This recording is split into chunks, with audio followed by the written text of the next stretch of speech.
Kamu sering merasa tidak puas, ada aja yang kurang, dan selalu tidak cukup? Kalau saya mengingat bagaimana saya begitu sering tidak melihat nikmatnya Allah.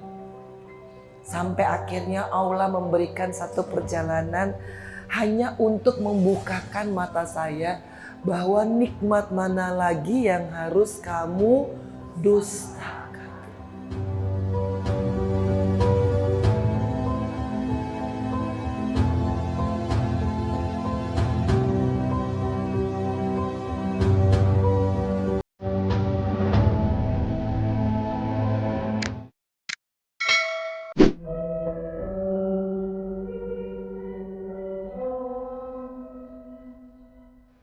Ternyata sebelum saya mengalami perjalanan itu, ibu-ibu pasti tahu saya pernah di dalam penjara selama 10 tahun. Sebelum itu Allah sebenarnya sudah banyak memberikan nikmat. Tapi sayanya abai untuk mengakui bahwa itu nikmatnya Allah. Biasanya apa tuh yang bikin kita lupa sama nikmatnya Allah? Sombong, rakus, gak pernah puas, maunya banyak. Dan itulah musuh terbesar dalam hati kita. Kita ini seakan-akan selalu mencari apa yang gak ada dan tidak pernah mensyukuri apa yang ada.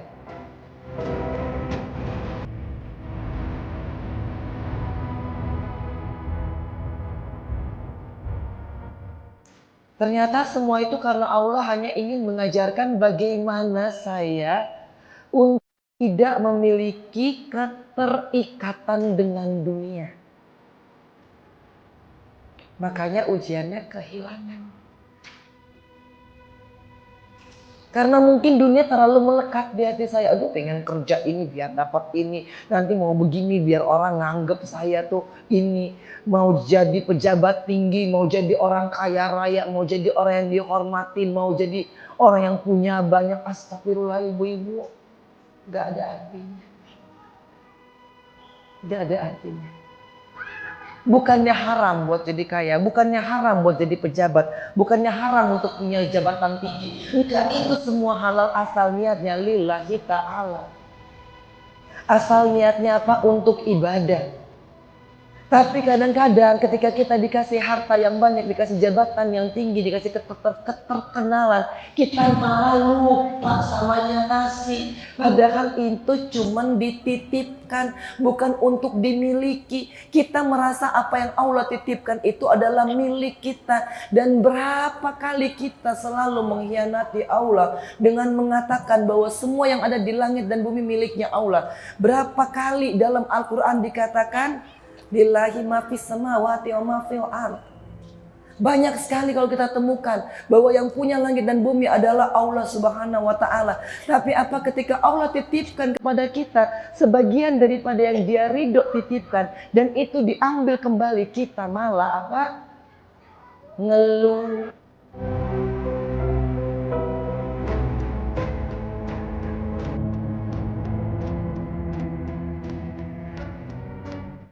Saya harus ikhlas kalau mendengar Keanu lebih banyak panggil mbaknya daripada panggil maminya.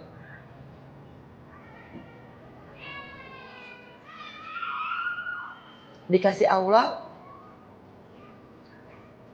saya punya 3 anak, Sahwa, Alia, dan Keanu. Keanu anak kandung saya.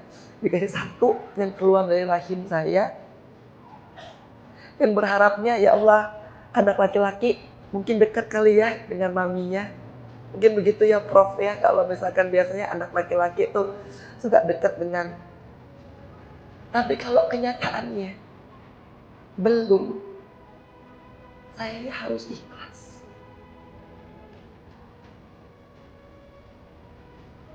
Kalau saya dibantah sama Keanu, saya harus ikhlas.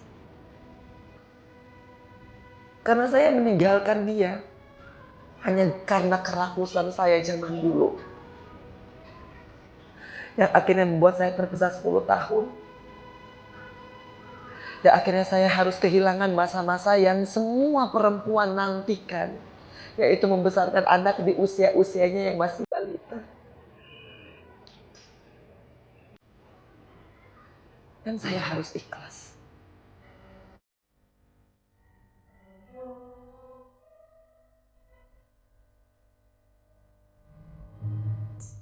Allah ambil yang bukan punya kita, ditarik kembali, kitanya ngegerutu, nyalahin Allah, nyalahin orang lain.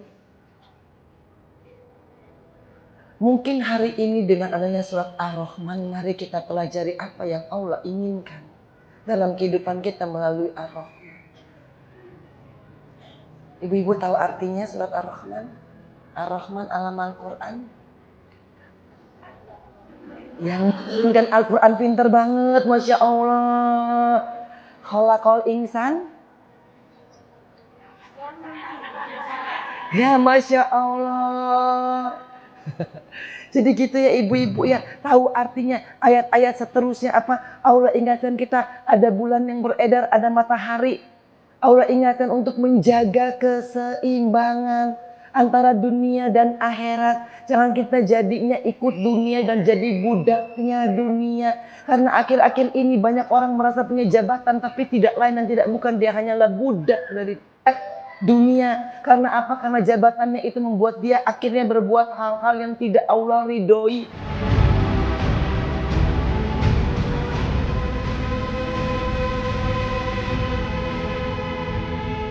Makanya kita tugasnya sekarang hanya bersihin hati. Kalau ada orang yang zolim, jangan ikutan zolim. Kalau ada yang curang, jangan ikutan curang. Kalau yang nipu, jangan kita balas dengan menipu. Ikhlaskan. Kalau Allah izinkan, Mangdala ziyasfa'u indahu ila bi'idzni. Kalau Allah izinkan kita ditipu, hanya satu pesannya. Karena Allah gak mau kita itu nipu. Karena kita sudah tahu bagaimana rasanya tertipu. Dan kalau kita tertipu rasanya sakit hati. Rasanya apa? Rasanya kecewa. Karena biasanya yang nipu adalah orang yang kita kenal orang yang bohong biasanya yang kita kenal orang yang suka ngomongin kita di belakang orang yang kenal Makanya ibu-ibu kalau curhat jangan sama besti aja ya. Ya Allah ya Rahman ya Rahim. Astagfirullahaladzim. Ya Allah, kalau begitu curhatnya sama siapa?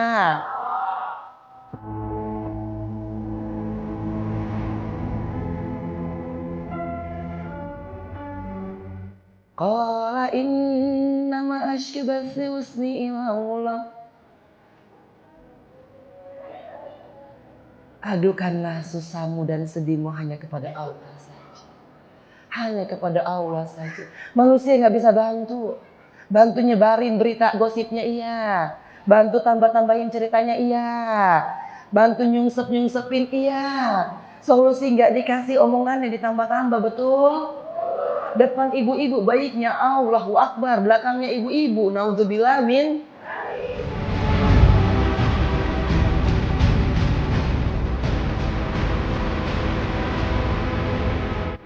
Ya, komentarin diri sendiri aja.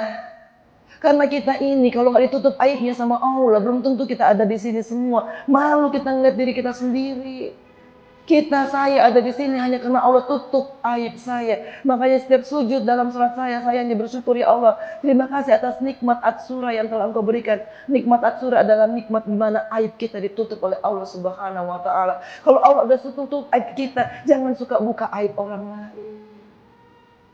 Karena kita semua dari detik ke detik itu kita selalu berbuat dosa. Entah dalam pikiran, entah dalam perkataan, entah dalam perbuatan. Kita itu disayang sama Allah. Karena Allah tahu kita ini banyak godaannya. Makanya Allah kasih Al-Quran.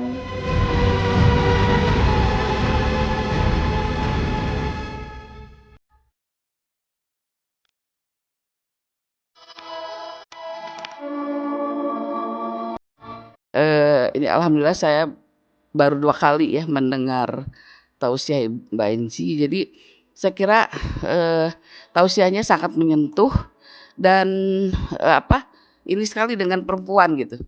Dekat sekali dengan perempuan, artinya masalahnya masalah perempuan, sehingga kita itu ibu-ibu merasa gimana ya, merasa kalau misalnya Mbak Enzi cerita tentang yang sedih, kita ikut sedih gitu, kayak gitu. Ya pengalaman Mbak Enzi itu bisa untuk memotivasi hidup kita itu lebih baik lagi. Kita jangan lupa selalu bersyukur apa yang kita dapat.